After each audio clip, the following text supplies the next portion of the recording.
My brother died 3 years ago.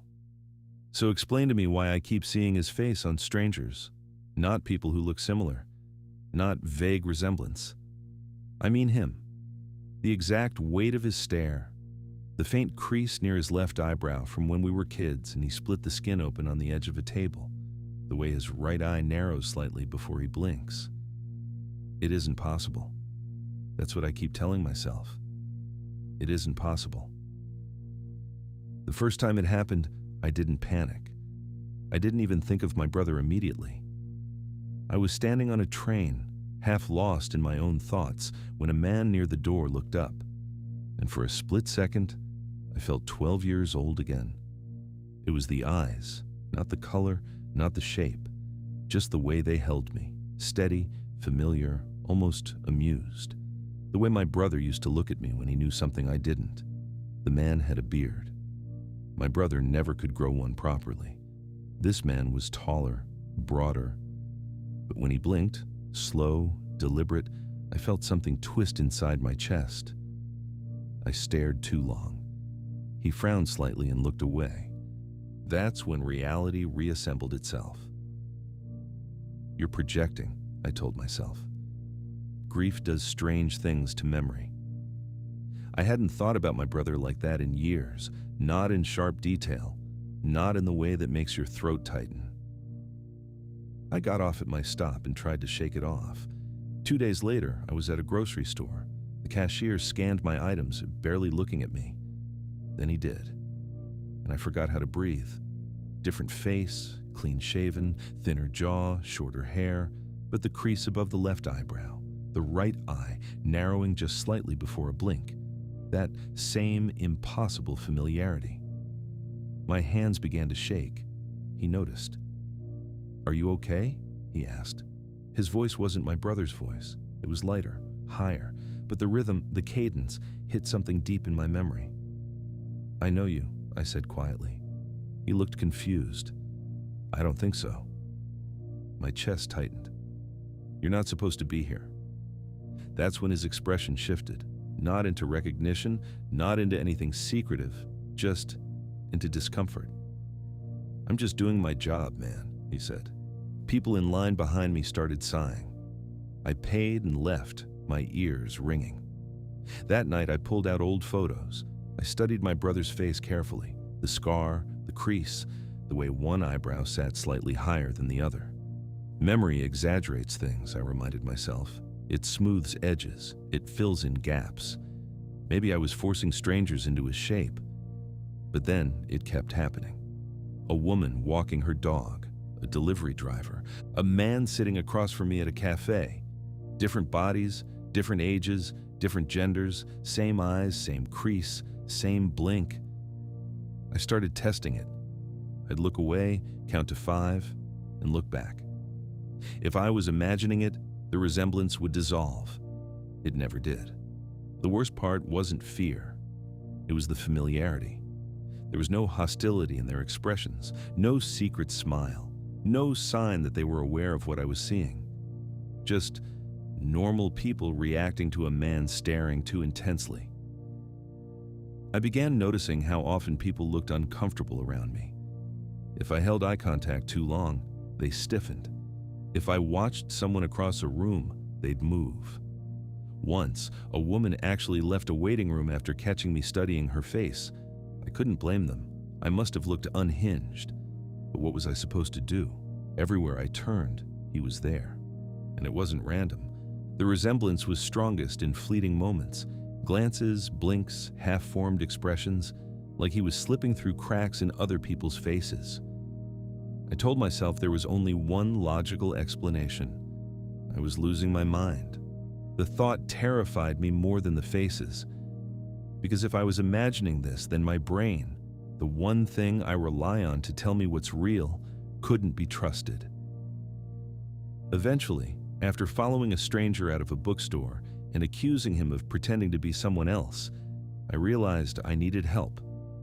He had turned around suddenly and said, "Why are you following me?" And when I blurted out, "Stop looking at me like that," he genuinely looked afraid. Of me. That's when the shift happened. Maybe no one was following me. Maybe I was the one chasing something that wasn't there. I made an appointment with a psychiatrist. The waiting room was quiet, neutral walls, soft music. When the doctor called my name, I stood slowly. He looked ordinary, calm, professional. We sat across from each other. "What brings you in?" he asked gently. I hesitated. How do you say this without sounding insane? "My brother died 3 years ago," I began, "and I keep seeing his face on strangers." The doctor didn't react dramatically. He just nodded slightly, encouraging me to continue. I explained everything: the train, the grocery store, the cafe, the crease, the blink, the way it wasn't exact but unmistakable. As I spoke, I studied his face carefully. Nothing, no scar, no familiarity. Relief washed over me so intensely I nearly laughed. Maybe that was the proof I needed. If I could sit in front of someone and feel nothing, no echo of my brother, then maybe this was just unresolved grief, stress, memory misfiring. The doctor leaned back slightly. "Sometimes," he said calmly, "when we experience trauma, the brain tries to reinsert the lost person into our environment. It's a way of coping. It can feel very real." He reached for a folder on his desk, and that's when I saw it, just for a split second. The crease, left eyebrow. My throat closed. When he turned back toward me, his right eye narrowed slightly before he blinked, slow, measured. The room seemed to tilt. "No," I whispered. He paused. "Are you all right?" "You weren't there," I said. "You can't be here." The door opened. A nurse stepped inside, alerted by the change in my voice. I turned toward her. Different face, same eyes. I don't remember standing up. I just remember backing away until my legs hit the chair behind me. They admitted me for observation that day. I didn't fight it. Part of me hoped the structure would ground me. That rest and medication would quiet whatever was happening in my head. The first few days were uneventful. I tried not to search for the scar, tried not to anticipate the blink. Medication softened everything. The world felt less sharp. And gradually, I started doubting myself. Maybe I'd been overlaying my brother's features onto random faces. Maybe my brain was desperate to see him again. Then, during group therapy one afternoon, a new patient joined. Younger than me. Nervous, avoiding eye contact. I glanced at him briefly and froze. No resemblance, not even faint. For the first time in months, I looked at someone and saw only a stranger. Relief spread slowly through my chest. The therapist asked him to introduce himself. He hesitated, then spoke quietly. "My older brother died a few years ago," he said, "and lately I keep seeing his face everywhere." The air in the room shifted. He swallowed hard. It's like he's using other people's faces, not exact, but close enough that I know it's him. My heart began to pound. I turned toward him fully. He lifted his head, and when our eyes met, something in his expression changed. Recognition, fear. "That's him," he whispered. The room went silent. "I don't think he knows he's doing it," the new patient said, voice shaking. "But he keeps showing up in different bodies, and now he's here." He was staring directly at me. My mouth went dry. The therapist tried to calm him, saying my name gently, grounding him.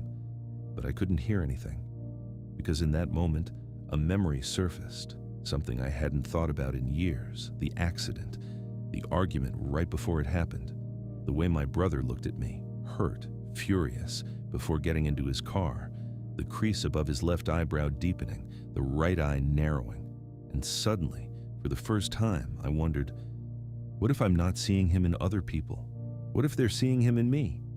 And the thought came slowly. What if they're unsettled because something about me feels familiar?